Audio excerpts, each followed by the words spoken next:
Olá, eu sou o Lorival Santana, seja muito bem-vinda, muito bem-vindo ao América Decide, o podcast semanal da CNN Brasil que te coloca a par do que está acontecendo na política americana neste ano de eleições e de pandemia. Hoje a gente tem como convidados o Maurício Moura, que é da Escola de Gestão Política da Universidade George Washington. Há muitos anos que eu entrevisto o Maurício Moura, ele é especialista em análise de dados, eleições, opinião pública. E teremos também a Cláudia Trevisan, que é pesquisadora da Escola de Estudos Internacionais Avançados da Universidade Johns Hopkins. Os dois estão em Washington. A Cláudia já foi correspondente em Pequim, correspondente em Washington, e China é um dos nossos principais assuntos do momento. Então, vamos bater uma bola aqui com esses dois especialistas. Começando por você, Maurício. Bom, neste momento, o presidente Trump está sob pressão. Ele admite agora que o número de mortes pode chegar aos 100 mil. Né? Os Estados Unidos já passaram de 65 mil mortes e isso quando o presidente Trump, há 2 semanas, dizia que seriam no máximo 50 mil a 60 mil mortes. Já passou disso. É claro que antes, no início da pandemia, quando havia 16 casos nos Estados Unidos, ele dizia, isso vai desaparecer rapidamente como um milagre. It's going to disappear. One day it's like a miracle, it will disappear. And from our shores, it could get worse before it gets better. It could maybe go away. We'll see what happens.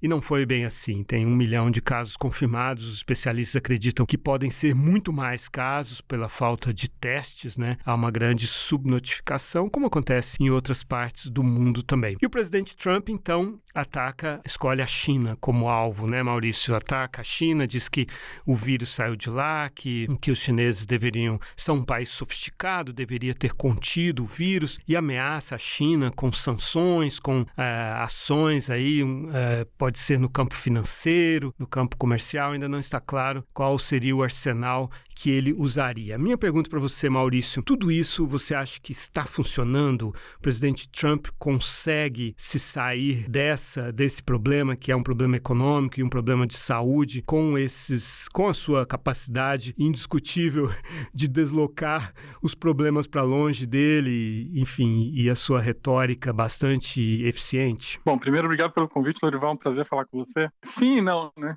Assim, vamos começar pelos problemas do presidente Trump. Eu acho que ele perdeu uma grande oportunidade de aumentar a popularidade dele.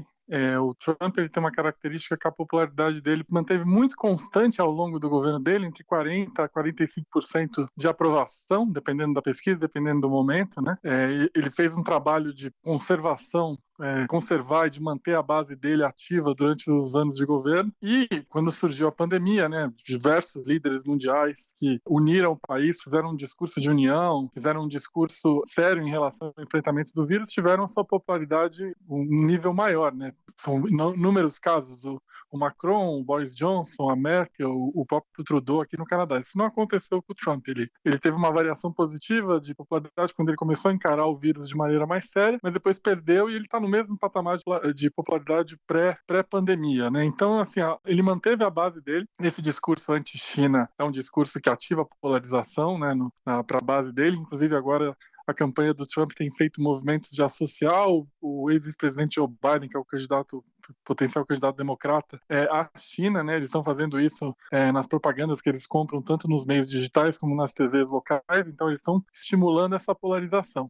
A grande questão para o Trump é que a gente vai ter uma campanha completamente diferente do que se esperava, né? A gente vai ter uma campanha com menos comícios, menos aglomerações, menos viagens, uma campanha monotemática, né? Que a campanha não vai ser mais sobre o que o Trump fez ou não fez durante 4 anos, vai ser o que ele fez ou não fez durante a pandemia. E esse é o grande problema que a campanha do Trump hoje se debate, qual vai ser a melhor posição do presidente. Ninguém sabe exatamente qual vai ser a situação do país em novembro. Dito isso, a campanha presidencial americana, como você sabe, são 50 campanhas estaduais, né? E, na verdade, basicamente, você só faz campanha em 10 estados, que são os estados-chave, né? Uhum. E eu sempre acreditei que nos estados-chave, a questão é como é que a pandemia está batendo nos estados-chave, né? Porque Estados Unidos é tão grande que tem lugares que praticamente não há pandemia. Vou dar um exemplo, Iowa, que é um estado que tanto os democratas e os republicanos vão brigar para ganhar a presidência e o Senado, e tem lugares que pode ser um caos, por exemplo, Flórida, ou Michigan. Então, a grande questão é como o presidente vai sair nesses estados-chave. Até agora, o cenário é muito estável, ele continua com a popularidade estável, e isso preocupa muito os democratas, né? Uhum. Só explicando então para o nosso ouvinte, quer dizer, nos Estados Unidos, cada estado elege um colégio, uns representantes dele para o colégio eleitoral, né? E o vencedor leva tudo, né? Com exceção de 2 estados, né? De Nebraska e Maine. Exato. Nos outros 48, aquele candidato que tiver mais votos no estado inteiro ganha todas as cadeiras do colégio eleitoral, que são as cadeiras da Câmara dos Deputados, não é isso? É o mesmo número de cadeiras, não é? Exatamente. Assim, na nossa projeção aqui, Lorival, tem 3 estados que são, assim, eu acho que são os 3 maiores em disputa, assim, que são pontos de interrogação que podem pender para um lado ou para o outro, que são Wisconsin, Pensilvânia e Michigan, né? Uhum. São esses 3 estados onde tanto os democratas quanto os republicanos sabem que vai ser uma verdadeira batalha, né? Uhum. Tem alguns estados que serão batalha, mas os republicanos levam vantagem hoje, né? Que é Ohio e Flórida. Mas a Flórida pode ser que seja muito impactada com o negócio do corona, né? Uhum. E a Pensilvânia, que sempre é citada? Pensilvânia também é um lugar onde vai ter uma batalha política enorme, né? Mas a Pensilvânia está muito melhor, por exemplo, do que Nova York na questão do corona, né? Comparável, inclusive. Entendi. Então, olha só, o Maurício está fazendo, então, o cruzamento, né, de 2 dados, quer dizer, o fato de ser um estado pêndulo, né, um estado que, numa eleição, vai para um lado, oscila para democrata, no outro oscila para republicano, e é aí, então, que as campanhas se focam, mas, por outro lado, o impacto da pandemia sobre esses estados. A Flórida tem um governador que praticamente menosprezou a pandemia, né, e está deixando a coisa rolar, né? E você acha que pode ter um impacto grande e que, nesse caso, então, favoreceria o Joe Biden? Porque antes da pandemia, a Flórida era para os democratas um estado de muita dificuldade para vencer, né? Eles tinham, inclusive, perdido várias eleições majoritárias nos últimos tempos. Perderam o Senado, perderam o governo do estado, perderam para o Trump, né? E mesmo o Obama ganhou apertado nas 2 vezes, né? Então, assim, era extremamente difícil. É que agora a Flórida virou um ponto de interrogação, né? Porque ninguém sabe como ela vai sair depois dessa pandemia. Tem outro estado que era republicano, que eu quero chamar a atenção, que pode ser decisivo na eleição, que é a Geórgia, tá? Uhum. Por quê? Por 2 motivos. O primeiro, que além da campanha presidencial, a gente vai ter a campanha para eleger senadores nos Estados Unidos, né? Serão 36 vagas em disputa. 1/3, então, né? Dos senadores. Uhum. E o que significa isso? Significa que se os democratas ganharem 4 eleições a mais dessas 36, eles voltam a ter a maioria no Senado, né? Uhum. Que é um ativo enorme para os democratas que já têm a maioria na Câmara dos Deputados. Né? Porque a composição hoje é 52 republicanos, 48 democratas, né? 52, 48. É que tem alguns que são independentes, mas votam com os democratas. Sim. É o caso do Bernie Sanders, por exemplo. Mas o fato é que a Geórgia tem um cenário interessante. Primeiro, os democratas quase ganharam a eleição para governador lá. Foi uma eleição, inclusive, muito, muito parelho, né? O resultado perdeu por menos de 2 pontos percentuais. Ou seja, já tem um movimento, já tem uma mudança demográfica na Geórgia favorável aos democratas. Então, assim, eles estão investindo lá tanto em recurso como em pessoas, e na Geórgia terão 2 eleições para o Senado, né? Com 2 vagas para o Senado na Geórgia. Então vai ter muito recurso democrata lá. E para completar, que é o segundo motivo, a Geórgia está experimentando um modelo mais, entre aspas, liberal em relação ao Covid, né? Que ninguém sabe, o governador, inclusive, se mostrou com uma disposição de abrir a Geórgia, inclusive até contrariando algumas declarações do próprio presidente Trump, do mesmo partido, né? Então, assim, a Geórgia passou a ser um estado em disputa que não era tão óbvio antes de 2016, por exemplo, né? E aí a gente tem Carolina do Norte também, que é outro estado que vai ser uma disputa que a pandemia também não pegou com grande força, né? A gente tem um estado que os democratas acham que podem ganhar dos republicanos, que é o Arizona, que o Trump ganhou, mas os democratas ganharam uma eleição majoritária no Arizona também. Ou seja, essa questão da pandemia, ela criou um elemento adicional, né, na campanha que é difícil de mensurar, né?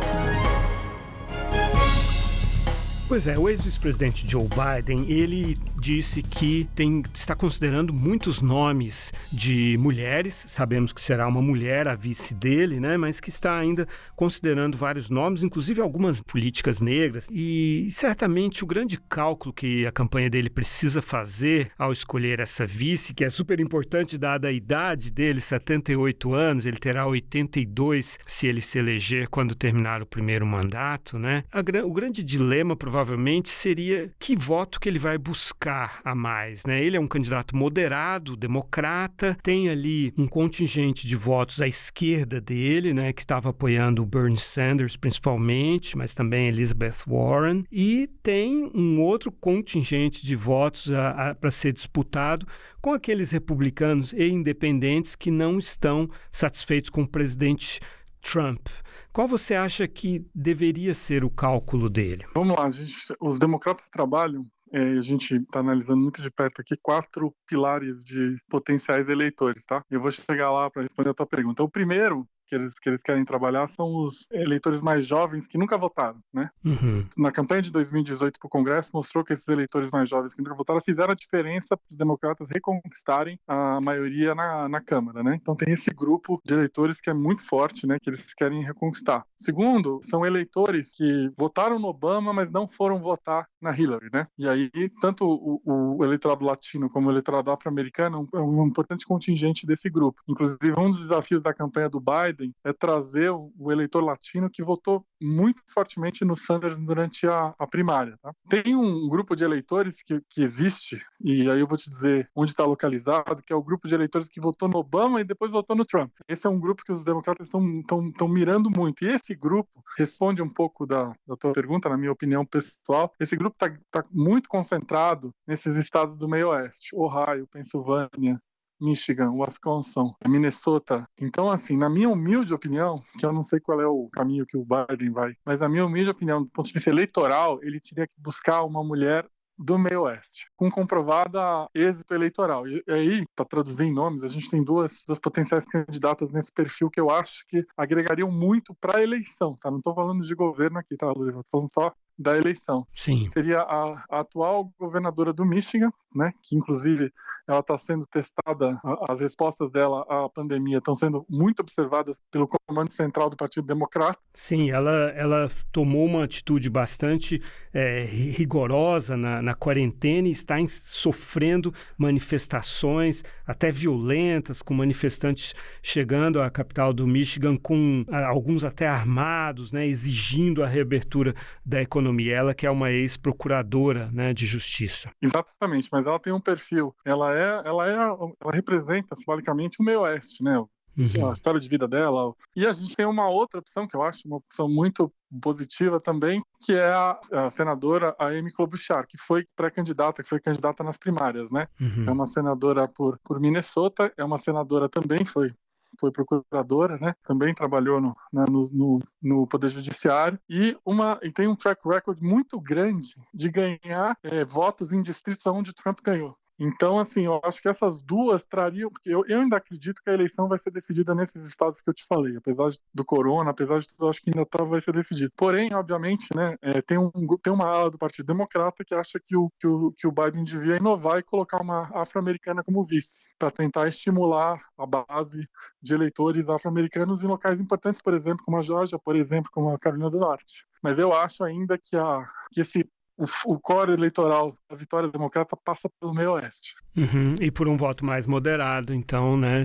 Essas opções que você colocou são mais moderadas, porque é difícil imaginar o eleitor de esquerda democrata não votando no Joe Biden, não é verdade, Maurício? Isso aí está mais ou menos garantido, né? Não, é verdade. Aliás, só um ponto positivo, né? Comparado com o clima do partido em 2016, que existia um racha muito grande em relação à candidatura da Hillary, até pela primária ter acabado prematuramente por causa do corona, a gente sente que existe uma união em torno do Biden muito maior do que em torno da Hillary. E o Biden tem uma vantagem, independente dele ganhar ou não, ele é um candidato que não atrapalha as eleições de Senado locais. Porque a Hillary, que é uma figura controversa no Partido Democrata, atrapalhava o senador local ali, né? Porque o adversário republicano associava qualquer candidato local a Hillary. E se fosse o Bernie Sanders, ia ser pior ainda, né? Então tinha um medo muito grande do partido de ser o Bernie Sanders o candidato. O Biden não, o Biden ganhando ou não, ele é um cara neutro que não vai atrapalhar os candidatos ao Senado locais, né?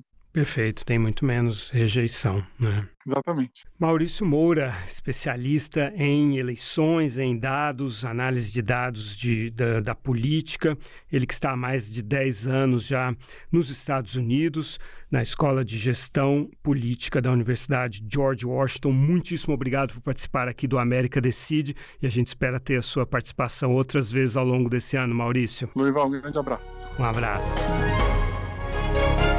A gente vai falar agora com a minha colega, a jornalista Cláudia Trevisan, que faz pesquisas na Escola de Estudos Internacionais Avançados da Universidade Johns Hopkins em Washington. Ela que já foi correspondente em Pequim e em Washington também. Cláudia, seja muito bem-vinda aqui ao América Decide e eu já te faço logo uma pergunta. O presidente Trump, como eu dizia no início do programa, escolheu a China como alvo, né? E a China já está, inclusive, reagindo. Na verdade, desde o início da pandemia existe uma certa troca, né, de acusações, sempre é a imprensa chinesa. Até agora, pelo menos, eu não lembro de ter visto nada vindo do governo chinês, mas a imprensa oficial chinesa dizendo que poderia ter sido criação da CIA e agora, recentemente, reagindo, mas ao Mike Pompeo, citando o secretário de Estado, não o presidente Trump, para deixar aí uma margem ainda. Os chineses normalmente querem menos briga do que o presidente Trump. Como é que está essa briga com o Trump dizendo que pode adotar sanções, sejam financeiras, sejam comerciais ou de outro tipo? Você acha que isso pode evoluir ainda? Olha, há uma guerra de narrativas entre China e Estados Unidos. E os Estados Unidos estão aumentando o tom ali, insistindo em que a origem do vírus foi um laboratório de Wuhan. O secretário Mike Pompeo falou isso no fim de semana. A China nega, obviamente, e o que é importante dizer também é que os serviços de inteligência americanos não comprovaram essa tese de que o vírus veio de um laboratório. Então, eu acho que essa narrativa tem uma função eleitoral para o Trump, que é uma função que cumpre um duplo objetivo ali, de encontrar um inimigo externo e para mobilizar a sua base, e também para desviar a atenção dos erros que o seu próprio governo cometeu nas semanas iniciais do coronavírus aqui. A China também entrou nessa guerra de narrativas e houve uma pessoa do governo chinês, o porta-voz do Ministério das Relações Exteriores, que divulgou no Twitter essa versão de que o vírus teria sido levado para a China pelo exército americano. Então, foi uma pessoa do governo e ele não foi demitido, ele continua como porta-voz. Certo. O que é o sinal, ninguém faz isso na China se não tiver a aprovação do partido e do Xi Jinping. Então, acho que é óbvio que foi um passo ali calculado. E a China tem adotado, a China que costumava ter uma postura em política externa, que era uma postura discreta, toda a estratégia que foi desenvolvida pelo Deng Xiaoping, que é vamos esconder as nossas forças, ganhar tempo, a China mudou. E a reação da diplomacia chinesa tem sido muito mais agressiva agora do que no passado. A gente viu isso aí no Brasil, com a reação do embaixador chinês às declarações do Eduardo Bolsonaro, que foram bastante não diplomáticas, e houve casos semelhantes em vários outros países. Sim. Até estão chamando isso da wolf diplomacy, a diplomacia do lobo. E do Twitter. E eu acho que essa diplomacia ela tende a trazer mais prejuízos do que benefícios para a China. Eu acho que é um equívoco e não sei por quanto tempo ela vai se sustentar.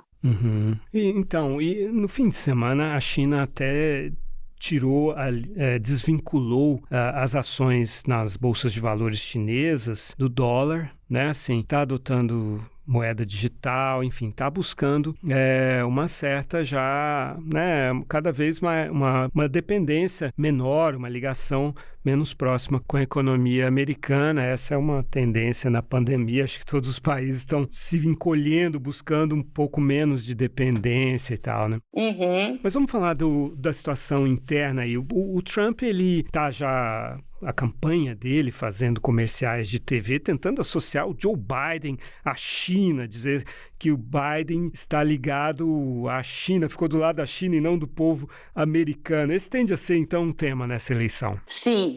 Eu acho que esse vai ser, provavelmente, o principal tema externo, né, de política externa da eleição americana, e não só para o Trump, mas também para o Biden. Lembrando que os números do Gallup mostram uma queda muito acentuada da, digamos, popularidade da China junto à população americana. O percentual de pessoas que têm uma visão negativa da China passou de 45% em 2018 para 67% agora. E certamente isso vai se refletir na campanha eleitoral. O Trump ele já lançou a campanha dele, já lançou anúncios que vinculam o Biden, apresentam o Biden como soft em relação à China.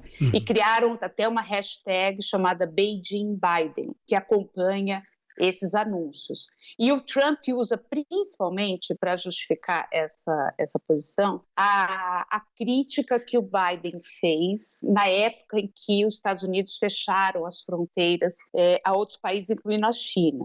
Que o Biden disse que aquilo podia ser interpretado como xenofobia e que não era fechando as fronteiras que a epidemia seria resolvida, né, seria enfrentada. O que acabou se mostrando verdadeiro, porque mesmo com o fechamento da fronteira, o número de casos nos Estados Unidos disparou. Uhum. E o Biden também respondeu com anúncios que vinculam, que apresentam o Trump como muito soft em relação à China. E o principal instrumento aí são tweets do próprio Trump, postados no fim de janeiro, em que o Trump elogiava a resposta do Xi Jinping à pandemia dentro da China, dizendo que o Xi Jinping estava fazendo um grande trabalho. Exato. E ele disse isso também, tem declaração dele, né, dizendo isso numa pista de avião, assim, e também que o Xi Jinping ama o país dele, que estava fazendo um bom trabalho. Xi is a great gentleman. He's now president for life. He's the most powerful president in 100 years, person in the 100 years in China. And he treated us tremendously well when I went over there. E também dele falando quando os Estados Unidos tinham 15, 16 casos confirmados, que isso ia desaparecer, imagina, 15, 16 casos. Agora ele admite que podem chegar a 100 mil mortes. Uma coisa que é muito intrigante, mas que a gente vive aqui no Brasil também hoje em dia, é essa capacidade do Trump de desmentir a si mesmo e, de uma certa maneira, manter a lealdade do seu eleitor, não é, Cláudia? Sim. E o mais chocante, eu acho, aqui nos Estados Unidos, é a dimensão que a epidemia ganhou, né? Os Estados Unidos têm 1.200.000 casos. É um terço de todos os casos do mundo. Os Estados Unidos também tem o maior número de mortes, são 69 mil mortes até agora, o que é também um terço das mortes de todo o mundo. No Brasil, a gente registrou até agora 7.100 mortes. Como o nosso podcast é semanal, quando provavelmente dependendo do dia em que o nosso ouvinte estiver ouvindo isso, os números serão maiores ainda, mas isso já dá uma dimensão na segunda-feira de como está a situação. Sim, e essa estimativa do Trump, agora que ele reconheceu que o número pode chegar a 100 mil mortos, eu acho que há uma chance muito grande desse número ser ultrapassado. Estimativas, modelos do próprio governo americano apontam que o número diário de mortes pode chegar a 3 mil no dia 1º de junho. Ou seja, o que seriam 90 mil mortes em um mês, se esse número se mantiver por um mês. E isso considerando uma gigantesca subnotificação, né? Porque não há testes suficientes para todos os casos, né? Sim, os Estados Unidos, eles aumentaram o número de testes que estão fazendo, mas ainda assim eles estão testando cerca de 250 mil pessoas por dia. E um estudo recente da Universidade de Harvard estimou que o país precisaria testar no mínimo entre 500 mil e 700 mil pessoas por dia. Então, ou seja, mesmo com o aumento, os Estados Unidos ainda está muito aquém do que é necessário. E com relação ao que você falou da popularidade, depois, no início da pandemia, houve um aumento, mesmo com o Trump minimizando o impacto do coronavírus, houve um aumento da popularidade dele nos primeiros dias, que as pessoas classificam ali como o rally to the flag, né, que é algo que aconteceu com líderes de todo mundo, esse sentimento nacionalista de que é preciso apoiar o líder do país no momento de crise. Mas com o aumento dos casos, com a evidência de que o governo não se preparou para essa pandemia, apesar de ter tido tempo para isso, a popularidade do Trump voltou a cair. E agora ele tem um nível de aprovação que não é pequeno, é 44%, mas tem um nível de rejeição de 51%.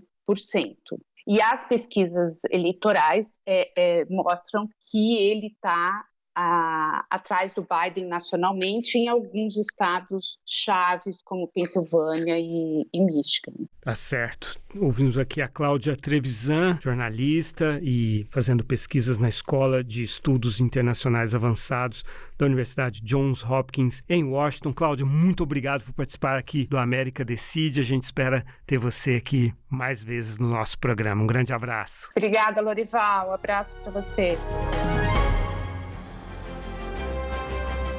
Bom, chegamos ao final do América Decide, o podcast semanal que toma o pulso da política americana neste ano de pandemia, mas também de eleições americanas. Eu espero que você tenha gostado e espero também a sua companhia na próxima semana. Até lá, um abraço.